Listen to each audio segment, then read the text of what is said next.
What's up everyone, it's Boris, new video, and today I'm going to continue on my Eurovision After project where I'm going to talk about Nordic countries: Sweden, Norway, Finland, Iceland and Denmark, and how they ended up and what I think about their performances and approach. Let's talk. Alright guys, welcome back to my channel. I'm very glad you're here. I really appreciate it, as today I'm going to talk about Nordic countries, not just Scandinavian but all the Nordic countries. I would like to talk about them in general first. First of all, we have two groups, those very close friends. Finland, Norway and Sweden basically share the same borders together, kind of. Geography, come on. And then we have two other ones, Denmark and Iceland. Let's first of all talk about those first three. I think they share the same goal. They want to be very successful at Eurovision. They all use a bit different instruments to it, a bit different approach, but I think that in general they have kind of philosophy behind what they're doing. They all wants to bring some kind of world music. They really have perfect national selections. They have really good national selections, all of them, and there's a variety of songs which can also represent them, and it wouldn't be bad. It would be actually very good. That means that their music industry is super strong by the people who write songs, who writes the melody for the songs, and also the artist who performs the songs. I think also the directors who are thinking about how those all performances, what the hell is happening with me? How all those performances will look live, which I think they're also pretty strong in this, especially because they have great national selections where they already can test everything.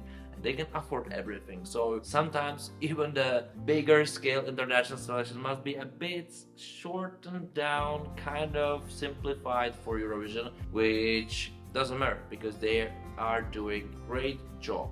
Then we have Denmark. I will get to this a bit later. And then we have Iceland, kind of small nation with a big heart, big ambition and great talents. Let's be honest, this country always shown us that it's only an excuse to talk about how country is big. It only what matters is if you can have great artists, if you can approach actually great performers, and of course if you are able to find out great music which can represent you, however channel you're gonna use. And I think Iceland is perfect in this. And before I'm going to start to talk about it much deeper, please consider subscribing to the channel, and of course don't forget to comment underneath this video so we can talk about it together.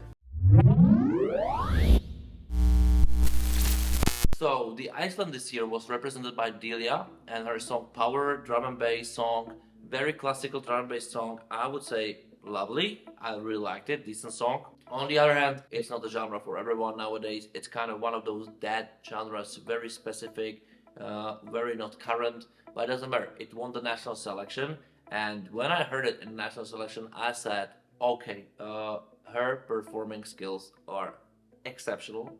Her voice is exceptional. Only thing what I was missing is a proper dynamic staging which can really embrace how the song is fast, how the song genre-wise works, and that she can be a bit more static and don't just run through and there and whatsoever, ripping off the clothes and doing dance moves which just don't fit kind of the song where she's alone on the stage.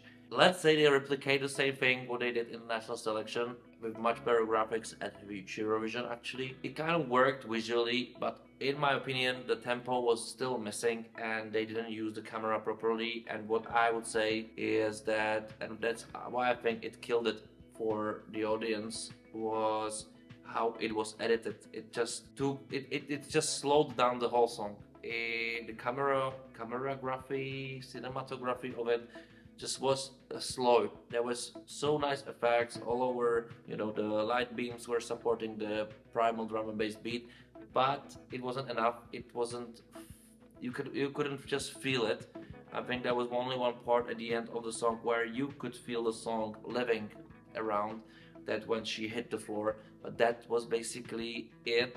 And with camera edits and extremely slow cameras in Liverpool this year, it just didn't really help the fast pace of the song.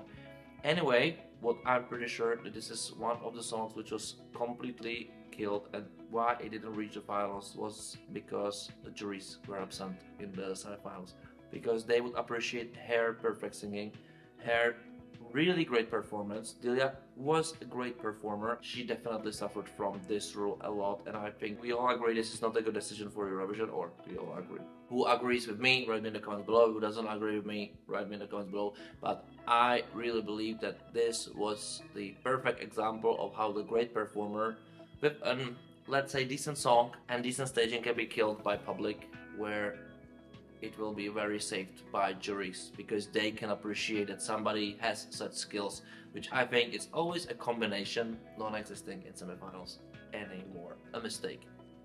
Anyway, there was another mistakes which didn't really help the song, which I named, and it wouldn't do perfect score in the finals anyway, but I think it's a bit pity. Write me in the comments below what do you think about my opinion about the Iceland. Let's move on to Denmark.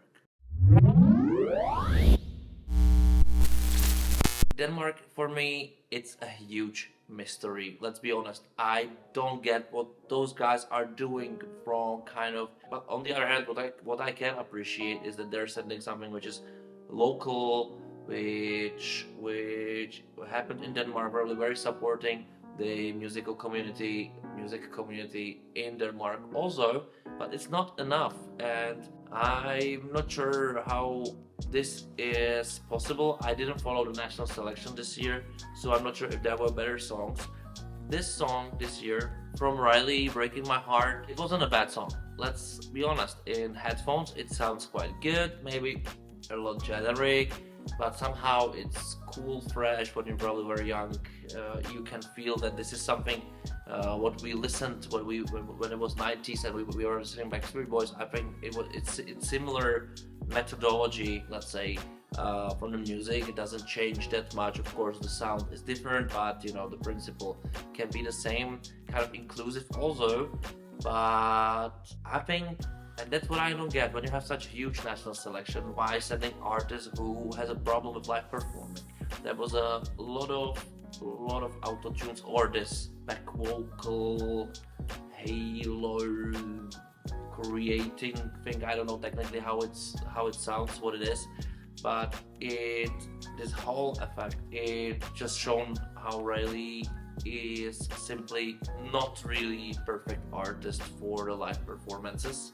Even he's very charismatic on the camera, I think it's not enough. And I must say that not just public felt it, even the staging was kind of good. That from the very beginning, your ears are, you know, crying, because there was no tone right basically through whole the song. And I think that was the same for the jury rehearsal, it was the same for the live performance for the Eurovision, for the audience who actually voted. And I must say that even in this case, not just audience didn't help Riley and Denmark to pass through, but I think it would be very, very low score as well for the juries, because if juries can appreciate something, it's not just the professional quality, modernity or complexity of the song, but also the performance and the narrative which artists can bring, and it was missing in here again for Denmark. I think something has to change there, in my opinion. Even I'm a huge fan of that Denmark is still doing national selection. It's very good news, and it's kind of nice from the public broadcaster that it brings such a huge platform for the artist to perform. Not every country is doing it. Not every country is doing it. So Denmark, Danish guys who are doing music there, just send the best you have. Just do it. Make your country proud. You have the biggest platform you can have. Appreciate it. Do something about it. Do something about it. Yeah. Next country. This is going to be a bit controversial, but not in the way that I will judge it in some point, but in the way that I will talk about Norway.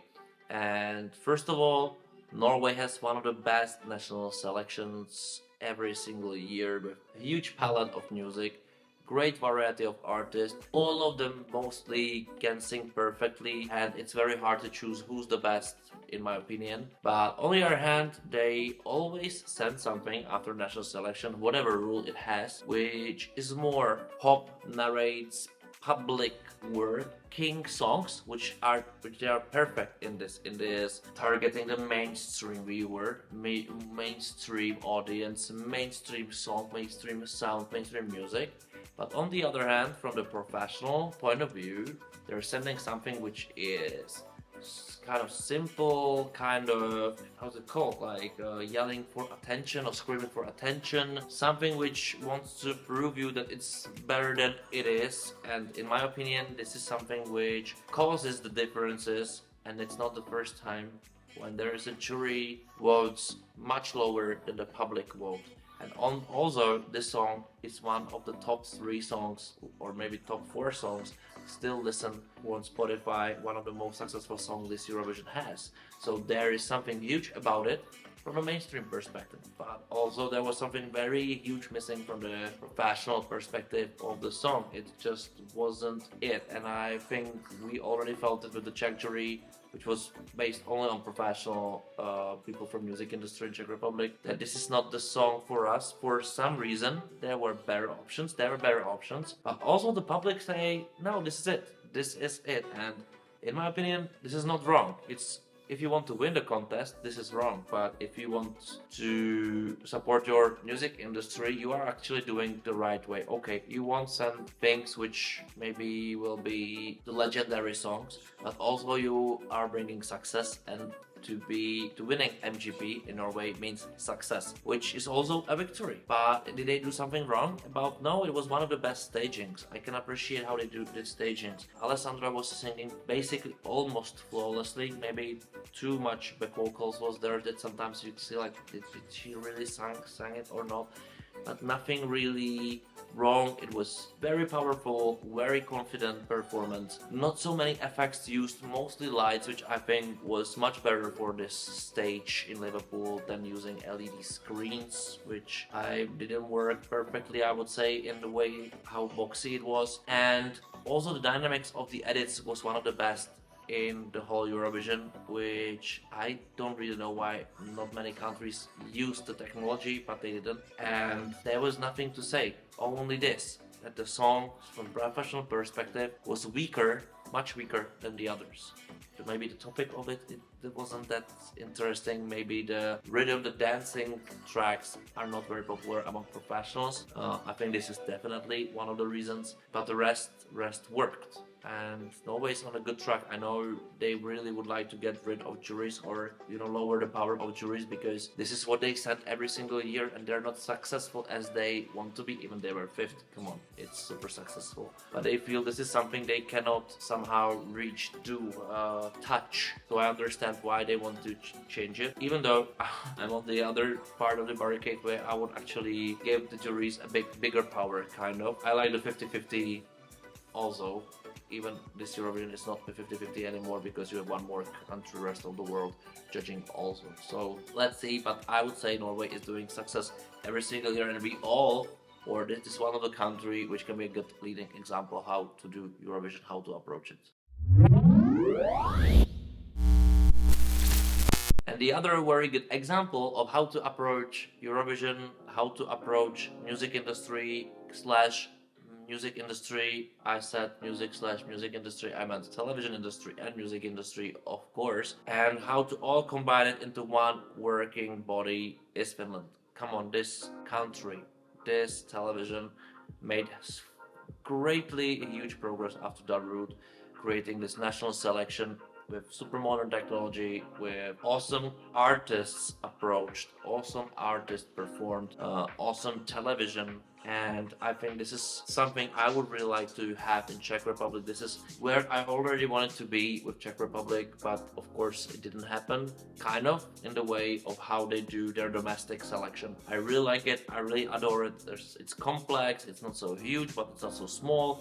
When it's even smaller, it looks very professional, it's fun, but also it's having all those flavors. And every single year there is kind of a surprise what kind of song, what kind of genre they will send. This year they sent like a mixture of many kind of genre, creating a super funny but also rockish sound song with funny flavors. Even I think that wasn't the reason behind it, but it was made all about a huge fun. And this country also ended up second, with also another huge difference between the juries and the public. It's the public winner by far, but let's be very honest, it's what I think about it. It wouldn't be deserved winner in my opinion, even whoever can win. What I must say is that I completely understand why public voted. It's performance, visually, and by tempo, it's probably the best. The music works, the Karja works, the main artist, the frontman, the whole graphical package works, the camera angles work, everything what you can touch like this worked. What didn't work in my opinion was the performance in the professional way, in the way of singing. And you cannot feel it first half of the song where there are so many effects behind it. There's a tempo, it's another kind of narrative, another kind of singing, more like rap style kind of, but then when it comes to actual singing it's very weak. And how can you appreciate it as a professional when you see like, okay, was those all effects or not? And it doesn't matter, the performance was great. I think juries appreciate the performance in general by a huge amount of points, over 150, which is, I think, it's crazy a lot.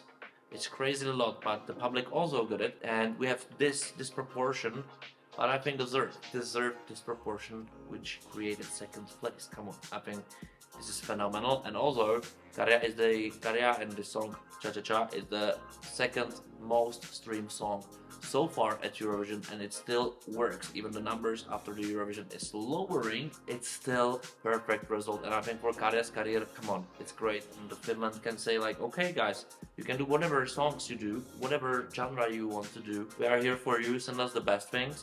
Perform the best, we will create everything professional around you and we will make you shine. And they did make Karja shine. I think he was one of the brightest stars of Eurovision, not just for the finals and grand finals, semi-finals and grand finals, but for the whole process of Eurovision. He just was the topic. He was one of the best. And that's all thanks not just for him, but all the television which made this happen for the whole Finland actually, for the whole Finnish music industry. But who's probably supporting the music industry in their own domestic market the best is the Sweden. It's no surprise. It's the winner of Eurovision 2023. It's Loreen again for the second time. It's a huge story, huge song. Best song of Eurovision in my opinion by far. I think very appreciated by juries, of course, because the performance was super professional. It was complex. It was pretty well sung. It had the charisma, the music itself. It's extremely catchy, extremely dreamable, extremely working in complexity. It has just everything. It's the mainstream and a very good character of being something a bit more, but also being still mainstream, so it's touchable from every single corner. And there was no doubt in my opinion that this song's gonna win, and basically Sweetie did nothing wrong. I have nothing to complain about the song, the performance, the staging, sound, nothing.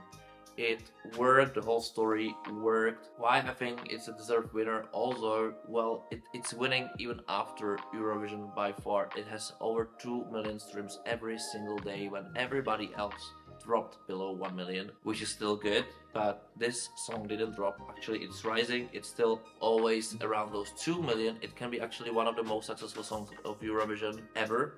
One of the most, I think not the most successful song of Eurovision, but one of the most successful songs at Eurovision. And of course the best example of how to do Eurovision, how to approach it, to always want to win it, to have one of the best national selection, but always the selection which wants to be the best, biggest, with most artists, with most good music, motivation for the artist, prestige the Sweetie built over this format, prestige which Sweetie built over Eurovision, everything. They can make topics. It's just a legacy they built and they still work on it. They very carefully polishing it, they very carefully approaching it. Sometimes it doesn't really work perfectly, but they know what they do, and this is the best example how you can do modern television also, because if you can just see it, how you approach the whole television process there, in my opinion, this is something we all should learn. Most of the countries should learn from, and that's as well the reason why their results are so good and they eventually winning Eurovision, and they want to win it every single year. Sweden, 10 million people country, we can all do it. We can all have the same approach. So this is all for Sweden. I have nothing to say about it, but in general, let's say that the Scandinavians and other Nordic countries actually are trying to do the best television work they can, despite Denmark's tries, which for some reason doesn't really work, which I don't understand. The other four, they're just exceptionally good. Every single year they're finding something very good, and if there's no rule about the juries, that Iceland is also in the grand final for sure. All those countries, even Denmark, can be very inspirational, because the reason why I'm including all those countries together, even the one which is not successful at all, is that they're supporting the domestic markets of music completely. Like, they do great job of supporting the whole industries, which gives jobs to many people, not just the people you can see in front of the camera, but a lot big armies behind it, and it's part of the culture, and I think it's also the part of their heritage, and why are all those countries financially very successful, because they invest into the culture. And even if you can think that the mainstream music, it's not a culture, it is, we all listen to it, and their narrative is to be best in this, in the world. They prove they can be, so it's been inspirational for me. I think it can be inspirational for everyone, that we all can be even better than we are now, because those countries are showing us every single year that they can do it, and that's the reason why I like them. That's the reason why I'm very glad that they are at Eurovision, because I think they are the engine of Eurovision. They are the firepower of Eurovision. They are the ones who are holding the Eurovision in the quality which is actually now. They are the ones who really help it to reach the heights which it has, not just by viewership but also by the quality they're having. And also they're the huge reason, because they are keeping the quality. Sometimes they're not perfect, but most of the time they are almost perfect, and they're keeping it. They're not doing this, and there are not so many other countries which can say this, basically only Italy. And I think this is the biggest prize for all of those 5 countries, including Denmark. So this is all for me for now. I really hope that you enjoyed this analysis, huge long talking video. You can write me in the comments below what you think about it. If you think those results are deserved or not. How do you think about it in month after the Eurovision? How do you feel about it? Do you still feel it could be somehow different? Just tell me your opinion about Nordic countries and their approach at Eurovision and their approach at Eurovision 2023. I would be glad in the comments below. Don't forget to give thumbs up to this video, and of course, if you're gonna like the video, come on, I'm terrible today. Just don't forget to subscribe to the channel, please. Yeah, and I'll see you in the next video. Thank you for watching. Bye.